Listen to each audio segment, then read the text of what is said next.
اللہ الرحمن الرحیم الحمد للہ وحدہ والصلاة والسلام علی من لا نبی بعدہ اما بعد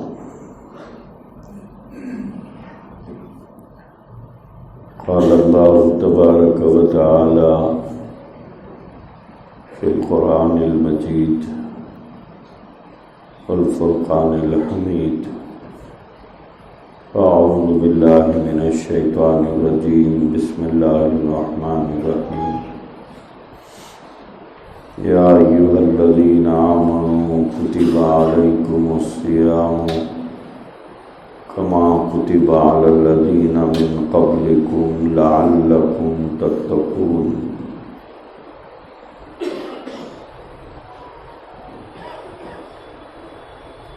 بزرگان محترم، اللہ تبارک و تعالیٰ کا شکر اور احسان ہے کہ اس نے ہم سب کو ماہ رمضان المبارک میں داخل کر دیا ہے۔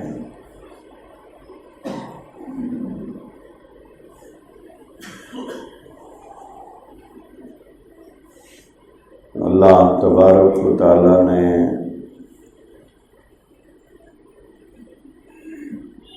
ماہ رمضان المبارک میں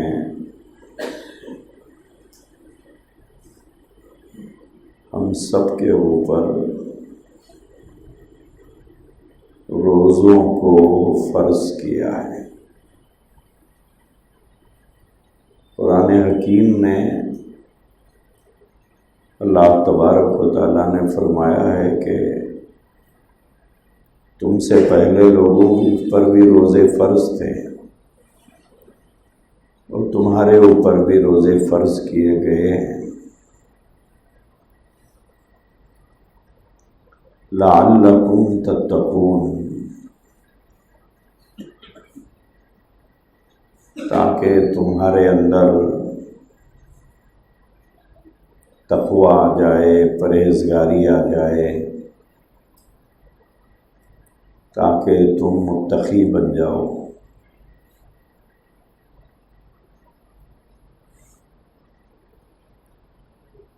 اللہ تبارک و تعالیٰ نے بہت سی چیزوں کو ہمارے اوپر فرض کیا ہے۔ نماز ہے، زکوٰۃ ہے، حج ہے، اور بھی بہت سی عبادتیں ہیں۔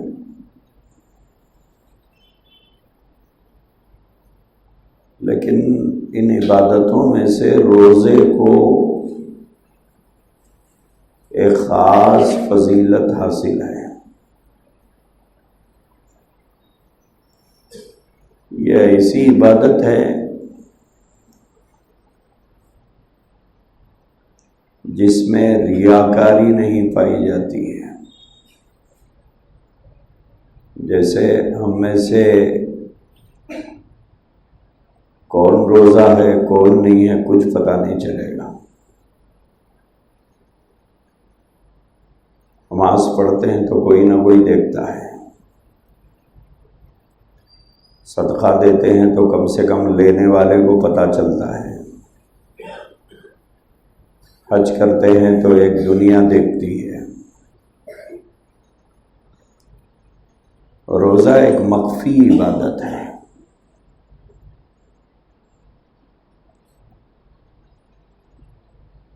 اور اس کا ثواب بھی بہت زیادہ ہے۔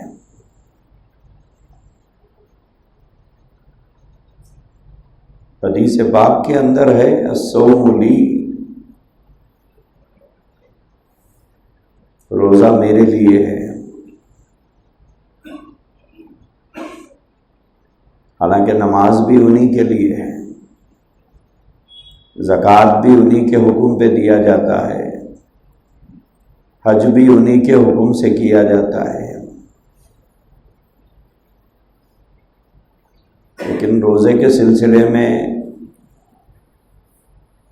اللہ تبارک و تعالیٰ نے فرمایا ہے کہ یہ میرے لیے ہے۔ اور اس کی جزا اور بدلہ بھی میں ہی دیتا ہوں۔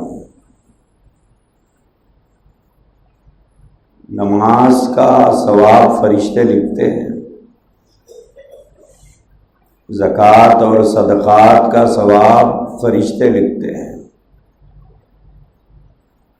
حج کا ثواب فرشتے لکھتے ہیں،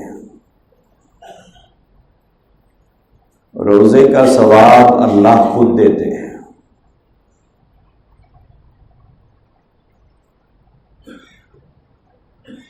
وَأَنَا أَجْزِي بِهِ أَوْ أُجْزَى بِهِ فرمایا گیا۔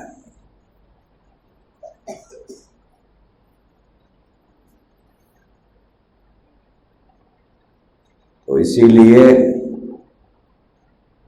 روزے کو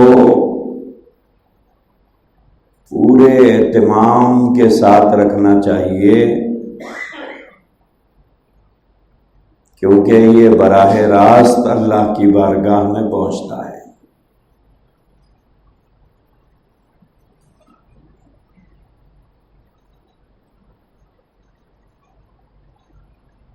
تین قسم کے روزے دار ہوتے ہیں۔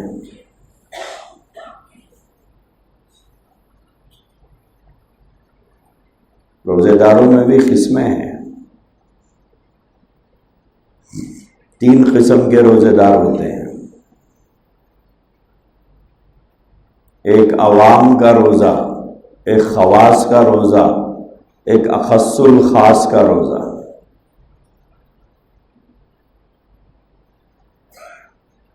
ایک روزے دار وہ ہوتے ہیں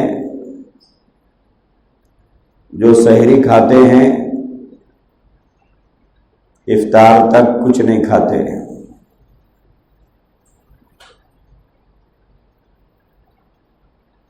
لیکن کسی گناہ سے احتیاط نہیں کرتے۔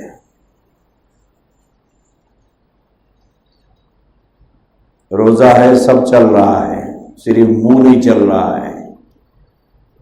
منہ بھی صرف کھانے پینے کے لیے نہیں چل رہا ہے، باقی ساری چیزوں کے لیے چل رہا ہے۔ جھوٹ بھی ہے، غیبت بھی ہے، چغلی بھی ہے، وعدہ خلافی بھی ہے، سب چل رہا ہے، اور روزے سے بھی ہے۔ ایک کیٹیگری روزے داروں کی یہ ہے۔ تو کسی نے بہت اچھی بات لکھی کہ رمضان کا مہینہ آ رہا ہے کہ لوگ 50 روپے کی چیز 100 روپے میں بیچ کے جلدی جلدی مسجد کی طرف بھاگتے رہتے ہیں کہ میری جماعت نہ چھوٹ جائے۔ جھوٹ بول کے سامان بیچیں گے، نماز چھوٹنے کے ڈر سے مسجد بھاگ کے بھی آ رہے ہیں، دونوں چیزیں چلا رہے ہیں۔ تو ایک کیٹیگری روزے داروں کی ہے کہ روزہ رکھا ہے لیکن پرہیز نہیں کر رہے ہیں۔ اور دنیا میں کوئی بھی دوا کسی بھی مرض کے لیے کھا لو، اگر پرہیز نہ کرو تو کوئی فائدہ نہیں ہوگا۔ اسی لیے اللہ کے نبی علیہ الصلوۃ والسلام نے فرمایا، کم من صائم لیس لہ من صیام الا الجوع۔ بہت سے روزے دار وہ ہوں گے جن کے حصے میں صرف بھوک اور پیاس آئے گی اور کچھ نہیں آئے گا، کچھ نہیں ملے گا، صرف بھوک اور پیاس ان کے حصے میں آ گئی، بس کوئی ثواب نہیں، کوئی اجر نہیں۔ کیوں؟ اس لیے کہ انہوں نے روزے میں احتیاط نہیں کیا۔ اسی لیے اللہ کے نبی نے فرمایا، الصوم جنۃ، روزہ ڈھال ہے، ما لم یقرقھا، جب تک روزے دار اسے پھاڑ نہیں دیتا۔ روزہ پھٹتا بھی ہے کیا؟ جی ہاں، پھٹتا ہے۔ ایک ہے پانی پی لیا، کھانا کھا لیا، بیوی سے صحبت کر لیا، اس سے بھی روزہ ٹوٹتا ہے۔ ایک روزہ پھٹ جاتا ہے غیبت سے، چغلی سے، روح نکل گئی اس کی، بس ڈھانچہ باقی ہے۔ اسی لیے حضور علیہ الصلوۃ والسلام نے فرمایا الصوم جنۃ ما لم یخرقها، روزہ ڈھال ہے جب تک وہ روزے کو پھاڑ نہیں دیتا۔ تو اسی لیے میں نے فرمایا، میں نے کہا کہ روزے دار 3 قسم کے ہیں۔ ایک روزے داروں کی کیٹیگری وہ ہے جو سحری کھاتی ہے، افطار کھاتی ہے اور دن میں کچھ نہیں کھاتی، اور باقی سب چیزیں کھاتی ہے، چغلی کھاتی ہے، غیبت کھاتی ہے، ایک دوسرے پہ تہمتیں لگاتے ہیں۔ مسجدوں میں بیٹھ کے یہ کام کرتے ہیں لوگ، رمضان میں ظہر کے بعد لیٹ جاتے ہیں اور لیٹ کر مسجد میں یہ باتیں کرتے ہیں، روزے کی حالت میں 2 گنا کماتے ہیں، ایک تو چغلی اور غیبتوں کی، دوسرے مسجد میں کی بے حرمتی کی۔ آج تک ہم لوگوں کو مسجد کا ادب کیا ہے نہیں معلوم ہے۔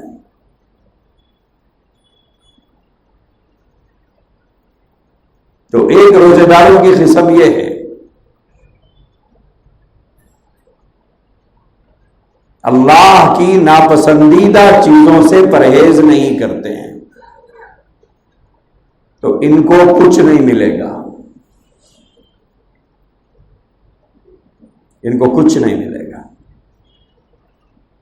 اللہ کے نبی نے فرمایا صرف بھوک اور پیاس ان کے حصے میں آئی ہے، اپنے آپ کو سزا دے لیا ہے، بھوکا رہ کر پیاسا رہ کر۔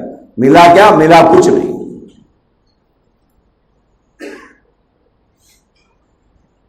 کیوں؟ اس لیے کہ اللہ کو راضی کرنے کے لیے روزہ رکھا اور اللہ کی ناپسندیدہ چیزوں سے احتیاط نہیں کیا۔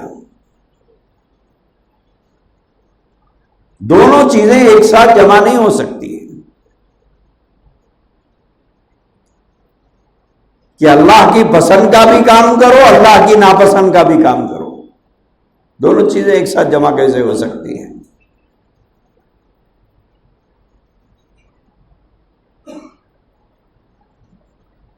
ایک قسم روزے داروں کی یہ ہے کہ روزے میں پرہیز نہیں کرتے ہیں، آنکھوں کا پرہیز نہیں، کانوں کا پرہیز نہیں، زبان کا پرہیز نہیں، کوئی احتیاط نہیں۔ اس سے کیا ہوگا؟ اس سے روح نکل جائے گی، ڈھانچہ رہے گا۔ روح کے نکل جانے کے بعد چاہے وہ ڈھانچہ بادشاہ کا ہو یا فقیر کا ہو، کسی کام کا نہیں ہوتا۔ جو کسی کام کا ہوتا ہے، کسی کام کا نہیں ہوتا، چاہے وہ امیر کا ہو یا غریب کا ہو، جاہل کا ہو یا پڑھے لکھے کا ہو، دکان کے مالک کا ہو یا دکان کے نوکر کا ہو، صرف لے جا کر اسے قبرستان میں منو مٹی کے نیچے دبانا ہے، اور کسی کام کا نہیں ہے وہ۔ تو اسی طرح روح جب نکل گئی تو روزہ کسی کام کا نہیں ہے۔ اس لیے اپنے روزے کی حفاظت کرو۔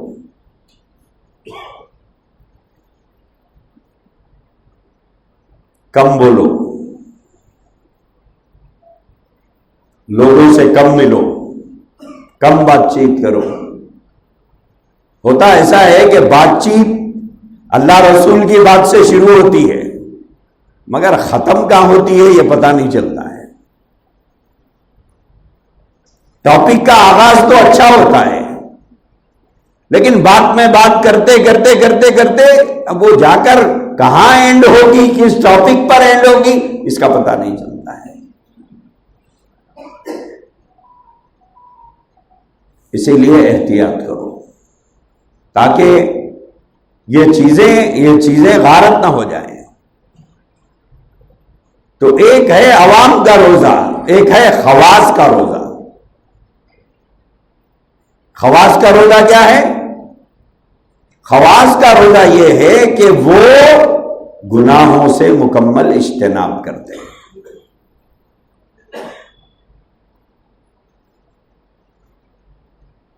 اپنے آپ کو بچاتے ہیں گناہ سے. تو ایک عام لوگوں کا روزہ، ایک خاص لوگوں کا روزہ، یہ سیکنڈ کیٹیگری ہے. فرسٹ کیٹیگری کیا ہے؟ سحری کھایا، افطار کھایا، اس کے بعد گناہوں سے احتیاط نہیں کیا. سیکنڈ کیٹیگری وہ ہے جو گناہوں سے احتیاط کرتا ہے. اپنی نگاہوں کی حفاظت، اپنے کانوں کی حفاظت، اپنی زبان کی حفاظت. افطار کا وقت آیا تو کون سی کمائی سے میں افطار کر رہا ہوں؟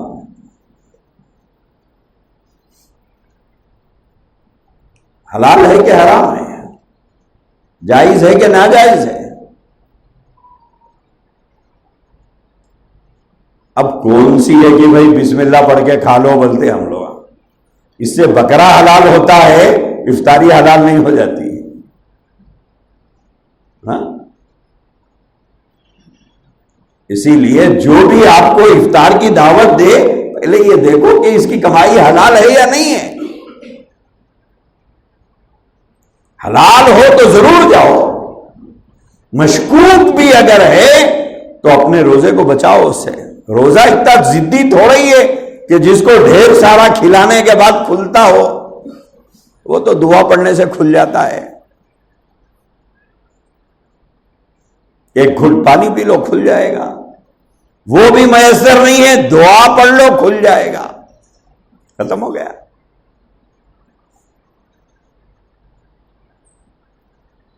جیسے غلط دوا سے ریاکشن ہوگا یا نہیں ہوگا، ساری دنیا بولتی ہے ہوگا.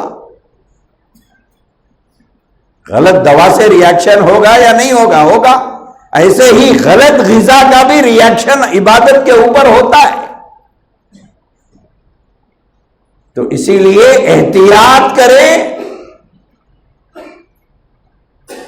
مشکوک غذا کھانے سے، مشتبہ جس کے بارے میں شبہ ہے کہ بھئی یہ حلال ہے یا نہیں ہے، ڈاؤٹ ہے، چھوڑ دیجیے. کیوں؟ روزہ اہم ہے.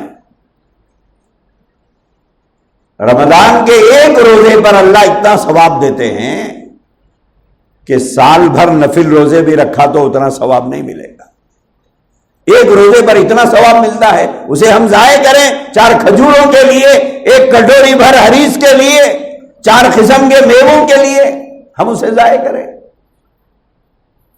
اس لیے میرے بھائیوں، مشتبہ غذا سے بہت احتیاط کرو. سڑکوں کے ساتھ دستر لگے ہوئے ہیں، ہمیں ان کے خلوص پر کوئی شک نہیں ہے، کسی پر الزام بھی نہیں ہے، لیکن ہمیں تحقیق نہیں ہے، احتیاط کرنا چاہیے. تو پہلا روزہ عام لوگوں کا، دوسرا روزہ خاص لوگوں کا، خواص کا روزہ. وہ کیا ہے؟ گناہوں سے بچا کر اپنے روزے کی حفاظت کرنا. تیسرا روزہ ہے اخص الخاص کا.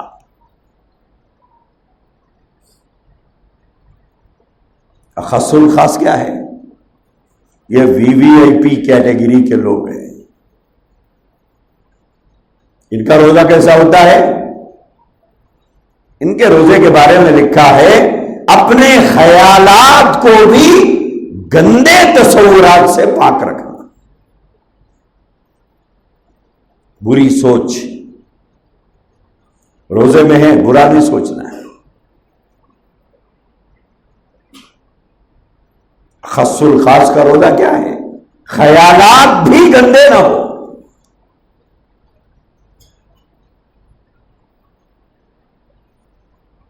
ایسا روزہ رکھیں گے تو یہ روزہ پسندیدہ ہے.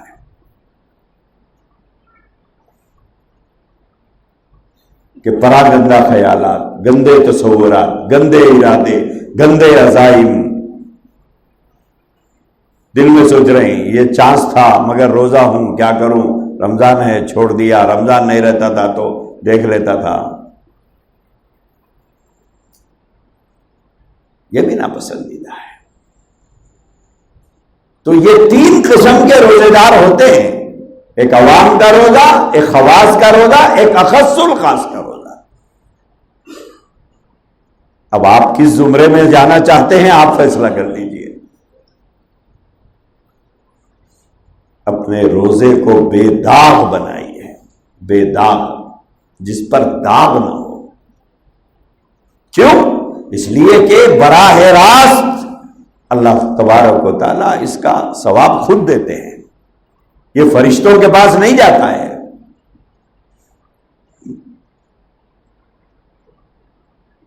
تو ایک کام تو اپنے روزے کی حفاظت کرنا ہے۔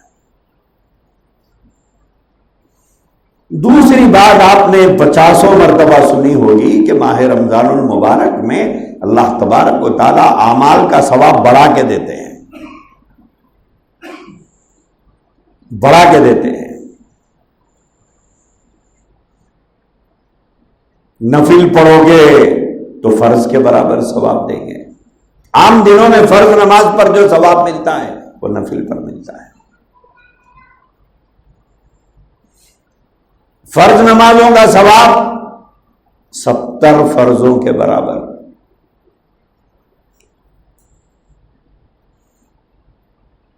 تو کوشش کریں کہ فرائض کے ساتھ ساتھ رمضان میں کم سے کم سنتیں پڑھ لیا کریں۔ بہت سے لوگ رمضان میں نماز کی پابندی کرتے ہیں، گاہے ماہے شاید کوئی شخص نماز چھوڑتا ہوگا، پڑھتے تو ہیں، ان سے گزارش یہ ہے پوری پڑھو، رمضان میں تو پڑھو پوری۔ ظہر میں آتے ضرور ہیں، سنت نہیں پڑھتے، فرض پڑھ کے چلے جاتے ہیں۔ مغرب میں 3 رکعت فرض پڑھتے ہیں، چلے جاتے ہیں۔ عشاء میں 4 رکعت فرض پڑھ کے ایک بڑی تعداد چلے جاتی ہے۔ دوستو، سنتوں کا اہتمام، کوشش کرو کہ تکبیر اولیٰ کے ساتھ آپ کی نماز ادا ہو۔ عزم اور ارادہ آدمی کر لے تو ہر چیز آسان ہوگی۔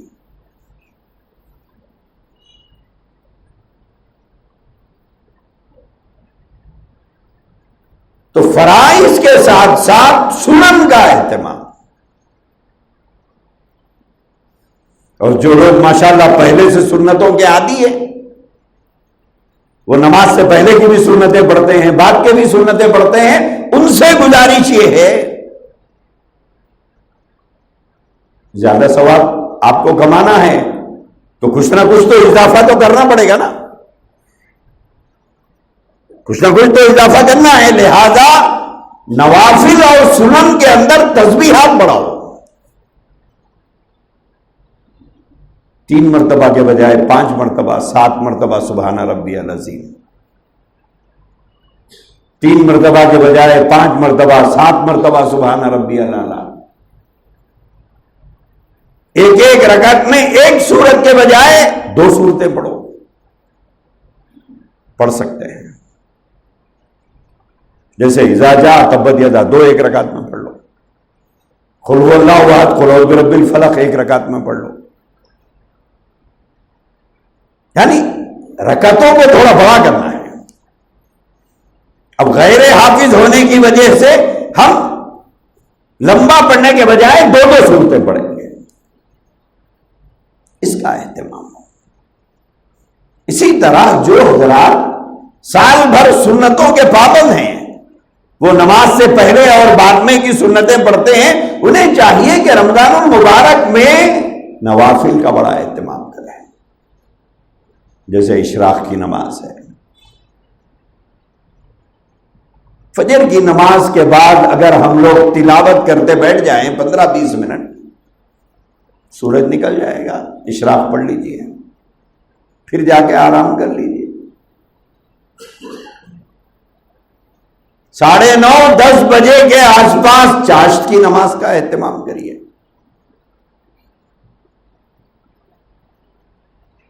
اسی طرح سحری میں اٹھتے ہم لوگ ہیں، لیکن اگر تھوڑا پہلے اٹھ جائیں، 2-4 رکعت تہجد کی نماز کا بھی اہتمام ہو جائے،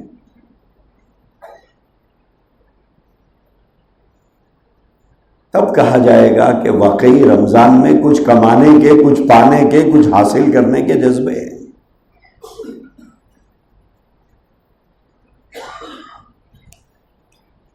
اور جیسے کہ حدیث میں فرمایا گیا کہ یہ پہلا عشرہ جو ہے رحمت کا دہا کہلاتا ہے۔ اللہ تعالیٰ سے خوب رحمت کی دعائیں مانگیں۔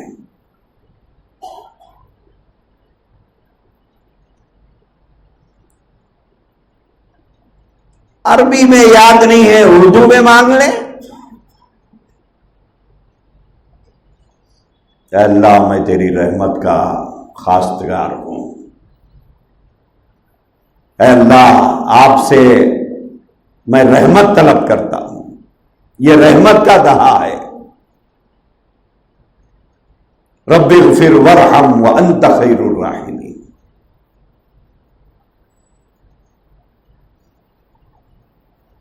چلتے چلتے دعا کریں، بیٹھتے بیٹھتے دعا کریں، 10 دن ہمارا تکیہ کلام بن جائے یہ۔ اے اللہ آپ سے رحم کی درخواست ہے، اے اللہ میں آپ کی رحمت کا امیدوار ہوں۔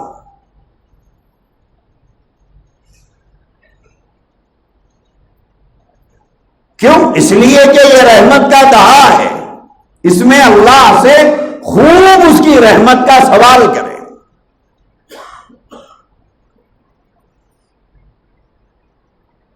تیسری چیز یہ ہے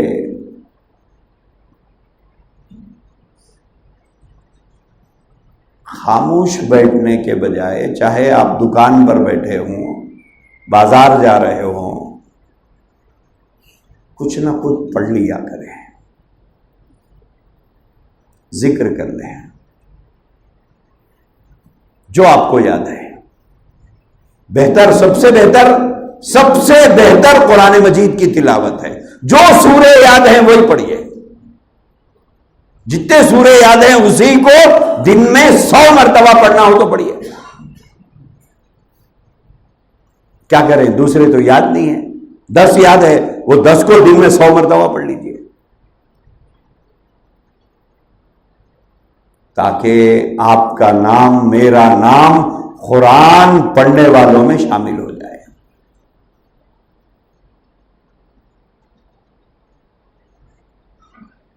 مسجد آتے ہوئے ذکر کرتے ہوئے آئیں، مسجد سے جاتے ہوئے ذکر کرتے ہوئے جائیں۔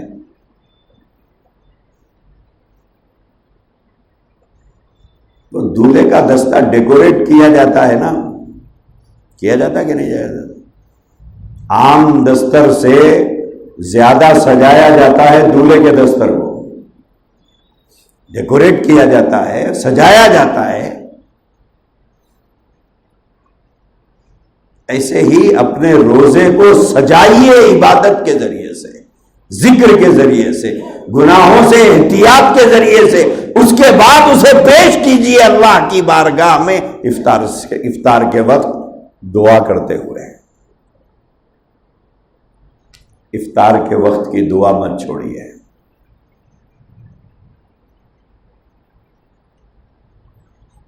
یہ مزدور کی مزدوری وصولی کرنے کا وقت ہوتا ہے، یہ مزدوری کی وصولی کا وقت ہے۔ اللہ کے نبی نے فرمایا روزے دار کے لیے 2 وقت خوشی کے ہیں۔ اس میں اللہ کے رسول نے فرمایا ایک ہے افطار کا وقت، یہ روزے دار کے لیے مسرت کا وقت ہوتا ہے، اور دوسرا فرمایا عند لقاء ربی، جب یہ روزے دار اللہ سے ملاقات کرے گا تب۔ افطار سے پہلے کی دعا کی بڑی اہمیت ہے، بہت سے لوگ اس میں بے احتیاطی کرتے ہیں۔ ہمارے گھروں میں خواتین میں بھی اس میں بڑی بے احتیاطی ہوتی ہے، وہ بھی دعا نہیں کرتی، آخری وقت تک وہ کچن میں رہتی ہے۔ ان کے ہاتھ میں ڈوئی، ہمارے ہاتھ میں پالیتھین۔ این افطار کے وقت دوڑتے رہتے ہیں ہم لوگ۔ بھائی پہلے سے تیاری کرو، افطار کی کرو، کھلاؤ اپنے گھر والوں کو، خوب کھلاؤ، رمضان میں پہلے سے تیاری کرو۔ صبح سے ایک پلاننگ کرو کہ بھائی آج افطار میں کیا لانا ہے، گھر کو لا لیجیے، کھلائیے، خوب کھلائیے، لیکن پہلے سے۔ وہ وقت جب کہ اللہ آسمانوں پر فرشتوں کے سامنے روزے داروں کی کیفیت پر فخر کر رہا ہو کہ فرشتوں میرے ان بندوں کو دیکھو، ان کے سامنے کھانا رکھا ہے، پینا رکھا ہے، ہما اقسام کی کھانے کی چیزیں رکھی ہیں، لیکن یہ ہاتھ بڑھاتا نہیں، لیتا نہیں، کھاتا نہیں، پیتا نہیں۔ کس چیز نے اس کو روکے رکھا ہے؟ روزے دار کی اس کیفیت، اس کی بندگی کے اس طریقے پر اللہ آسمانوں پر فخر کر رہا ہو اور اپنی نظر رحمت اور نظر کرم، نظر عنایت ڈال رہا ہو روزے داروں کے اوپر۔ اس وقت کوئی بوڈے لے کے بھاگ رہا، کوئی مرچیاں لے کے بھاگ رہا، کوئی موز لے کے بھاگ رہا، کوئی حریص کا ڈبہ لے کے بھاگ رہا۔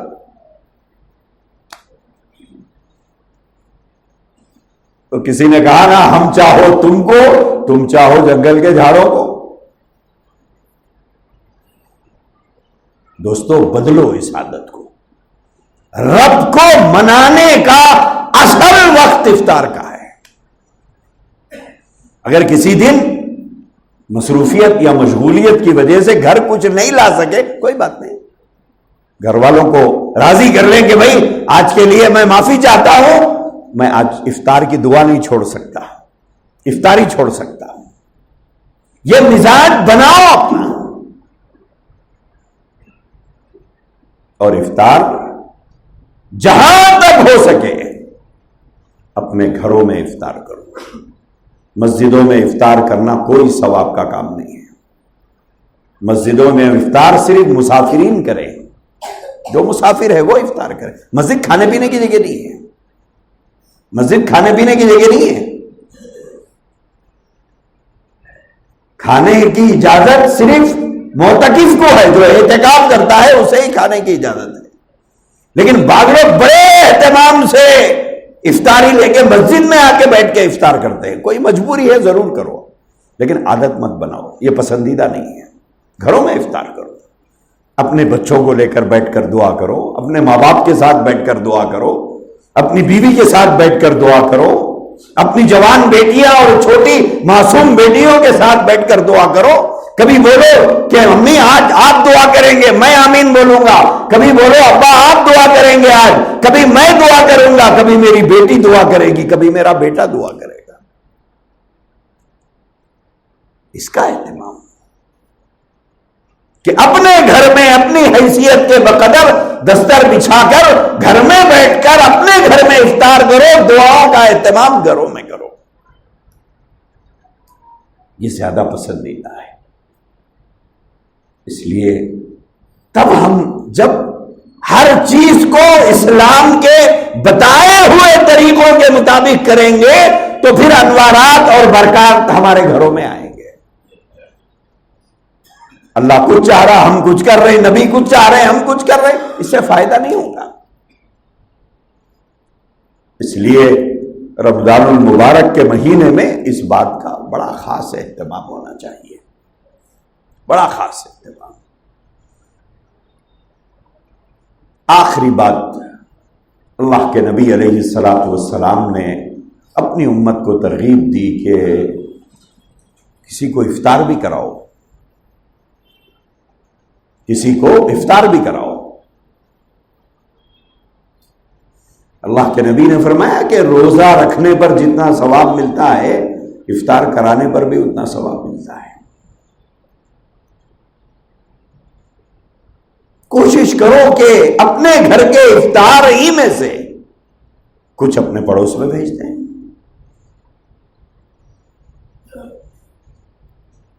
یہ ضروری نہیں ہے کہ افطار کے نام پر ایک پوری دعوت ارینج کی جائے، کوئی ضروری نہیں ہے۔ صحابہ نے پوچھا ہے رسول اللہ صلی اللہ علیہ وسلم ہمارے پاس کیا ہے؟ ہم نے تو سب کچھ دین کے نام پر لگا دیا، ہمارے پاس کیا ہے؟ حضور نے فرمایا ایک کھجور سے بھی افطار ہو سکتا ہے۔ کوشش کریں کہ ہم اپنے گھر کی افطاری سے اپنے پڑوس میں بھیج دیں، اپنے محلے میں رہنے والے کچھ غریبوں کو بھیج دیں، کچھ ضرورت مندوں کو بھیج دیں۔ لیکن ہم لوگوں نے افطار کے نام پر بھی ایک نئے فیشن کو ایجاد کر دیا، وہ ہے بیٹی کے سسرال کو بھیجو، بیٹے کے سسرال کو بھیجو، ان کے گھر کو بھیجو، ان کے گھر کو بھیجو، اتنے قسم کا میوہ بھیجو، اتنے۔ یہ فارمالٹیز ہے، یہ افطار نہیں ہے، یہ فارمالٹیز ہے۔ کیا ہے؟ ارے بھائی بچی کے سسرال والے کیا بولیں گے، بابا افطاری نہیں بھیجا لہذا اس کی تیاری کر کے وہاں بھیجو۔ بھیجیے، لیکن وہ ایک فارمالٹی ہے، وہ کوئی افطار تھوڑی ہے۔ اپنے محلوں میں رہنے والے، اپنے پڑوس میں رہنے والے لوگوں کو افطار کرائیے۔ جو افطاری آپ کے گھر میں اویلیبل ہے 4 ٹکڑے اس میں رکھیے، بھیجیے، اور یہ مت سوچئے کہ لوگ کیا بولیں گے، یہ ایک بڑی غلیظ بیماری لگ گئی ہم لوگوں کو، بہت غلیظ مرض ہے، ارے لوگ کیا بولیں گے بھائی اتنی سر کی بھیجا۔ اب لوگوں کو قارون کا خزانہ بھی دیے تو نہیں بس ہوتا۔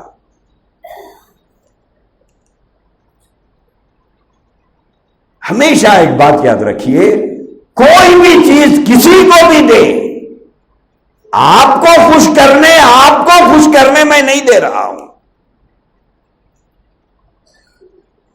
اس کو خوش کرنے دے رہا ہوں۔ آپ خوش ہوئے نہیں ہوئے میری افطاری سے مجھے کوئی مطلب نہیں ہے، اس سے آپ راضی ہوئے نہیں ہوئے مجھے اس سے کوئی مطلب ہی نہیں ہے۔ کیوں؟ تم ناقدرے ہو، قدردان تو وہ ہے فَمَن يَعْمَلْ مِثْقَالَ ذَرَّةٍ خَيْرًا يَرَهُ، وہ تو رائی کے دانے کے برابر اچھی چیز کو قبول کرتا ہے۔ اس سے بے پرواہ ہو جائیے، لوگ کیا سمجھیں گے، اس سے بے پرواہ ہو کر صرف میری زندگی کا مقصد تیرے دین کی سرفرازی، میں تو رب کو راضی کرنے کے لیے، اس کی خوشی کے لیے، اس سے ثواب پانے کے لیے میں دے رہا ہوں۔ بس اگر ہم ان چیزوں کے اہتمام کے ساتھ اپنا رمضان گزاریں گے، اللہ کی ذات عالی سے امید ہے کہ ہمیں پورا ثواب اللہ عنایت فرمائیں گے۔ توفیق عطا فرمائے اللہ ہم سب کو کہ اس کی مرضیات کے مطابق رمضان گزارے، ہم نبی پاک صلی اللہ علیہ وسلم کے بتائے ہوئے طریقوں کے مطابق گزارے۔ آپ لوگ آگے ہٹ جائیے، ہمیشہ جمعہ کے دن بالخصوص رمضان میں آ کر جہاں بولے وہاں مت بیٹھ جائیے۔ لوگوں کے کھاندے پلان کر سامنے آ رہے ہیں۔ حدیث کے اندر ہے، فقہا نے لکھا ہے کہ جو آدمی جمعہ کے دن لوگوں کے کھاندے پھلان کر آئے گا وہ ثواب نہیں کمائے گا، گناہ کما کے جائے گا۔ لیکن کیوں لوگوں کو ہم گنہگار بنائیں؟ جب آپ آئیں سامنے کی صفوں میں بیٹھیے تاکہ سامنے خالی جگہ نہ دکھے، پیچھے والا جرات کر کے گنہگار نہ بنے۔